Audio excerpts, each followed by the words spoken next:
This one must be the GTX 970. And it is nasty. Oh man.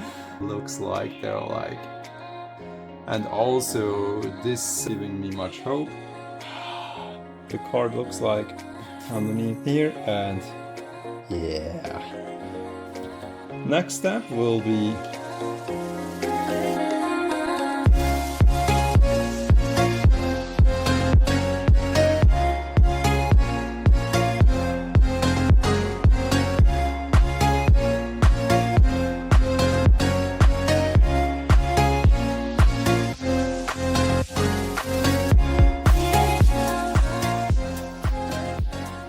this is the GTX 970.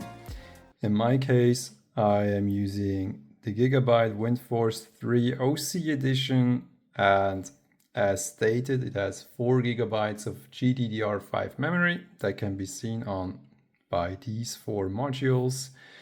And as far as I can tell, there are also modules on the back, meaning the capacity is actually split up. So each of the modules has 512 megabytes of video memory, totaling 4 gigabytes. But it is a bit of a controversial topic on the GTX 970 because it actually only has around 3.5 gigabytes of memory that are attached to the 256-bit bus. And then the other 512 megabytes of memory are attached to a slower bus, which is not really usable in real, in real everyday gaming applications. It would probably slow down the GPU, or the experience, if the GPU has to actually access the rest of its memory. Then we have the core right here, which is the GM204 Maxwell 204 die.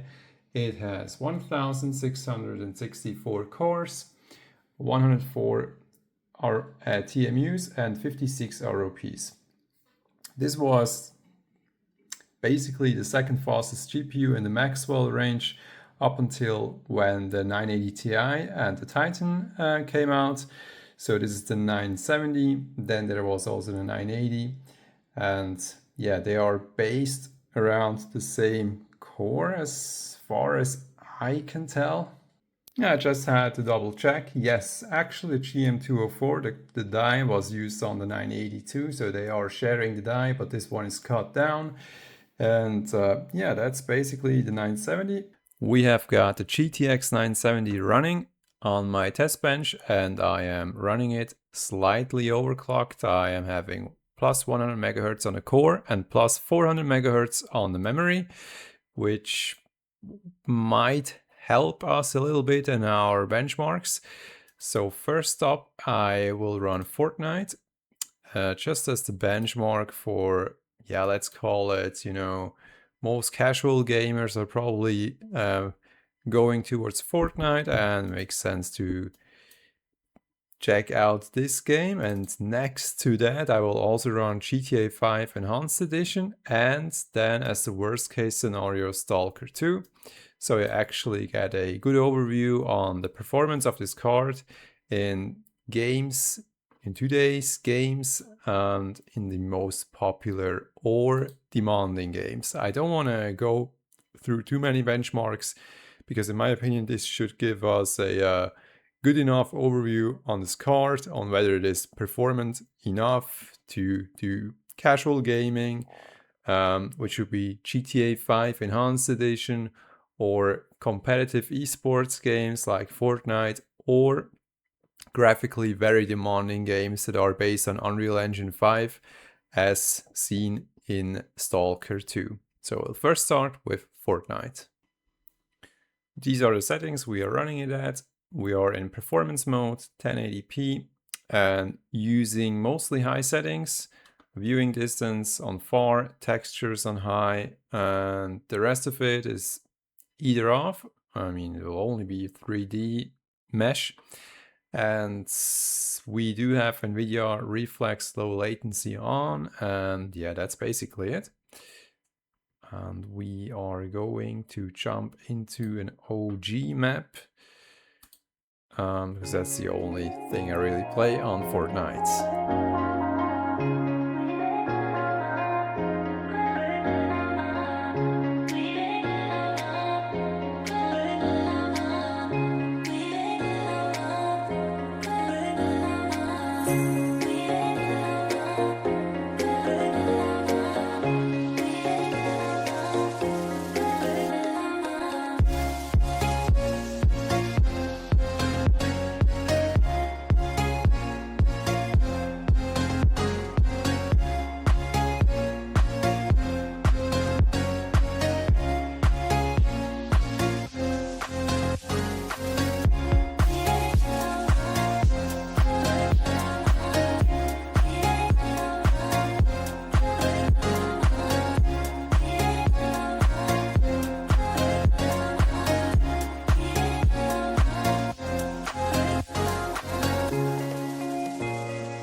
I'm gonna stop here. Yeah, I mean, the FPS numbers, they basically tell the whole story. We are comfortably around 144 FPS or even higher, mostly higher, actually around the 200 FPS mark. Even though there's not a whole lot going on right now, I would probably say, you know, you're safe around 144 FPS with this game. And yeah, that's a good showing in this game. So I'm running GTA 5 in 1080p. That's basically the high preset with one change. I also elevated the viewing distance, which would be very low at these presets. And our video memory is actually, we need to ignore the warning because we are exceeding our video memory. That's what the game tells us anyways, but I am fairly certain that we will be fine, and we are going to start with the story modes. I'm just gonna drive around a little bit and then see what it will perform like. Yeah.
Okay, this is my little test in GTA 5, and what can I say? I'm impressed. We are basically mostly around 100 FPS, and in grassy areas we are not dropping 60 FPS at 1080p high settings, and yeah, that's amazing. I mean, the game looks great, it runs great, it is very smooth. FPS numbers are rather high in my opinion, and for a card of this age, and you know, and the price I paid for it, that is an amazing showing, and it's great. And I am now really looking forward to see how it will perform in Stalker 2, or if it is even going to run at it.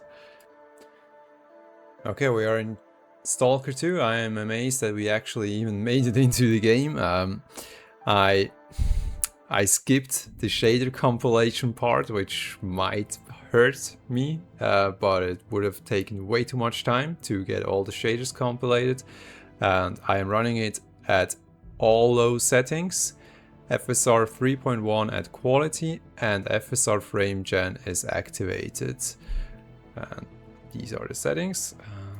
Yeah, let's see what it will perform like. I expect very bad performance in this game, because this card is really not optimized for Unreal Engine 5, and this game is known to be the PC melter. And the GTX 970, even though it did fairly well in the other two games, it is not exactly a very high performance card anymore, and I think this will be shown in Stalker 2, alias the PC melter. Yeah. So maybe because I didn't compile shaders before running the game, they are now kind of loading in. Actually, now it's stabilized a little bit. Just keep in mind, we are running it with FSR frame gen on, so meaning while we're having 40 FPS in this village in Cordon, it would basically just be 20 FPS without frame gen, or even lower right now. So the game really feels heavy. It is not really enjoyable. And when I leave the village and go into the wilds, we don't really get too much more. The thing is, what I am asking myself is, when I just stand here and wait for all the textures to load in and the shaders, will it stabilize? You know, will we get more playable frame rates or more stable frame rates? Because it also seems to skip and jump all over the place performance wise. Yeah.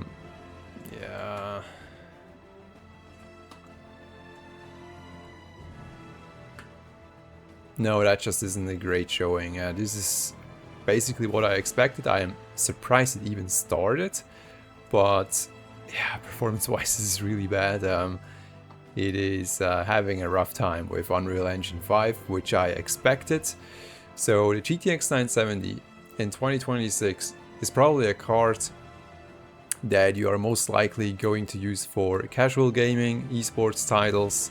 You know, some of the easier to run games out there, which, let's be honest, most of the good games are actually older ones, the ones that are not on Unreal Engine 5, and just easier to run. And if you really want to try out Unreal Engine 5, it will still run. It does not run great. Maybe there would be some hacks to get it a little bit more enjoyable, but Stalker 2 at these settings, oh yeah, it would be probably a very rough time to play this game. But yeah, overall, I'm actually mostly surprised of the GTX 970, a rather old card by now, but it still has some performance to show, and that was it.